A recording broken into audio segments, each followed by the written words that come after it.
हम देखते हैं स्पर्म सेल्स के अंदर हार्मोनल बैलेंस किस प्रकार से चलता है, मतलब हार्मोन किस प्रकार से मैनेजमेंट करता है स्पर्म सेल्स के अंदर। तो देखो हमारा हाइपोथैलेमस होता है ना, वो कोऑर्डिनेट करता है किसको, पिट्यूटरी को। ठीक है, हाइपोथैलेमस रिस्पॉन्सिबल है केवल सीक्रेशन और इनिबिशन के लिए, और पिट्यूटरी क्या सीक्रेट कर रही है, कितना कर रही है, उसको रोकने के लिए प्लस उसको बढ़ावा देने के लिए। ठीक है, तो हाइपोथैलेमस ऑर्डर देता है किससे, GnRH और GnRH, गोनेडोट्रोपिन इनिबिटिंग हार्मोन और गोनेडोट्रोपिन रिलीजिंग हार्मोन।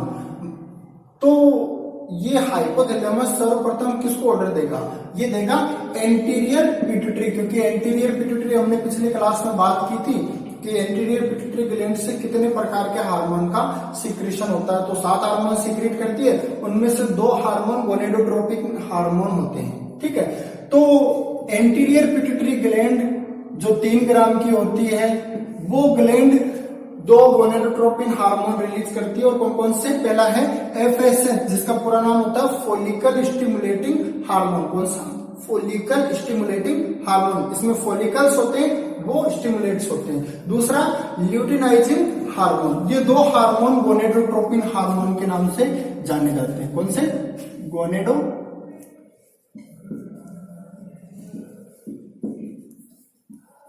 हार्मोन, इनको हम गोनेडोट्रोपिन हार्मोन भी बोल सकते हैं। अब देखो जो स्पर्म सेल्स होती है उसके अंदर FSH क्या करता है, सार्टोली सेल्स तक पहुंचता है, और सार्टोली सेल्स क्या होती है, एक जर्म सेल्स होती है। कौन सी होती है, जर्म।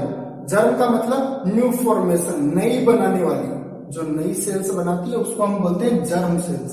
ठीक है, FSH कहां पहुंचता है, सार्टोली सेल्स तक। ठीक है, किसने सीक्रेट किया, पिट्यूटरी ने, मास्टर ग्लैंड ने। किसने ऑर्डर दिया, हाइपोथैलेमस ने। ठीक है, सार्टोली तक पहुंचने के बाद में क्या करता है, 2 प्रोसेसिंग होती है, एक होता है स्पर्मेटोजेनेसिस। देखो जर्म सेल्स मतलब नई सेल्स बनाना, और इसकी प्रोसेसिंग कहां तक चलती है, स्पर्म सेल्स के बन जाने तक। ठीक है, अब अगर LH की बात करें तो LH किसको कोऑर्डिनेट करता है, लीडिंग सेल्स को। ठीक है, लीडिंग सेल्स किसके लिए होती है, तो लीडिंग सेल्स का मेन काम होता है, वो होता है हार्मोनल। ठीक है, हार्मोन का सीक्रेशन करना। तो देखो ये कौन कौन से हार्मोन सीक्रेट करती है, मोस्ट इंपोर्टेंट हार्मोन टेस्टोस्टेरोन।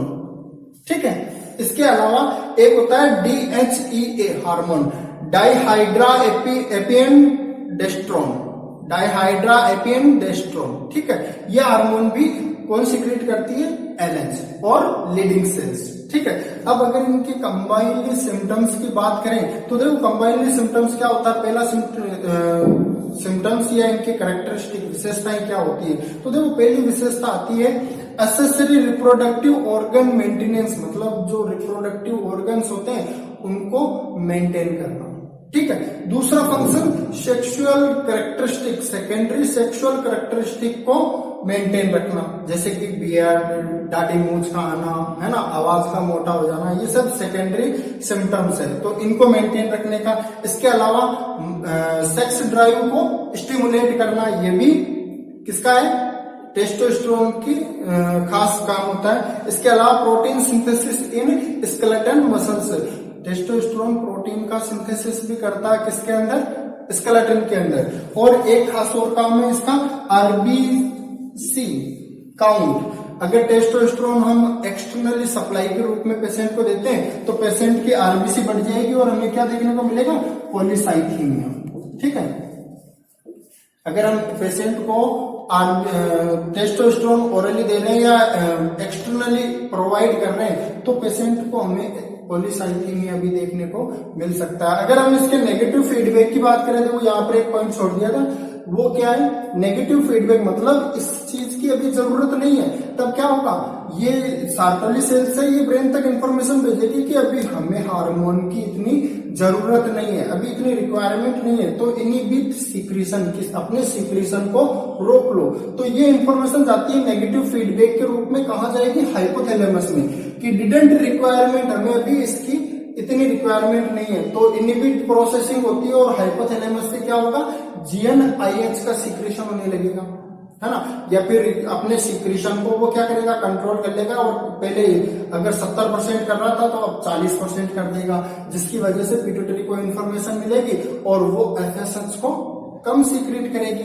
अगर हम इसकी बात करें, ये इनहिबिटिंग का काम कर रहा है, तो मान लो पहले वाले के अंदर अगर 100% सीक्रेशन हो रहा था, जब इनहिबिटिंग का सीक्रेशन होता है या इनहिबिटिंग हार्मोन वो अपने सीक्रेशन को हाइपोथैलेमस रोक लेता है, उस कंडीशन के अंदर ये जो 100% होते हैं ये कम होकर 70% या जितनी इनको रिक्वायरमेंट है उस रिक्वायरमेंट के अकॉर्डिंग चेंज हो जाते हैं, है ना। तो अब एफएसएच कम बन रहा है, सार्कोली सेल्स तक कम पहुंच रहा है, स्पर्मेटोजेनेसिस की प्रोसेस कम हो रही है ना। तो ये इस प्रकार से सिनेरियो चलता है। अगर हम इसकी भी बात करें तो देखो एंड्रोजन है, एंड्रोजन क्या करता है, जब इसकी भी रिक्वायरमेंट ज्यादा हो जाती है तो ये भी सेम प्रोसेसिंग करता है और ब्रेन तक इंफॉर्मेशन भेजेगा और एलएच का सीक्रेशन कम हो जाएगा। जनरली ये जो गोनेडोट्रोपिन है ये दोनों को कवर करता है ना, एलएच और एफएसएच दोनों को कवर करता है। तो हम ये भी कह सकते हैं कि अगर इसकी तरफ से इंफॉर्मेशन पहुंची तो ये एलएच भी कम हो जाएगा या एलएच का सीक्रेशन भी कम हो जाएगा।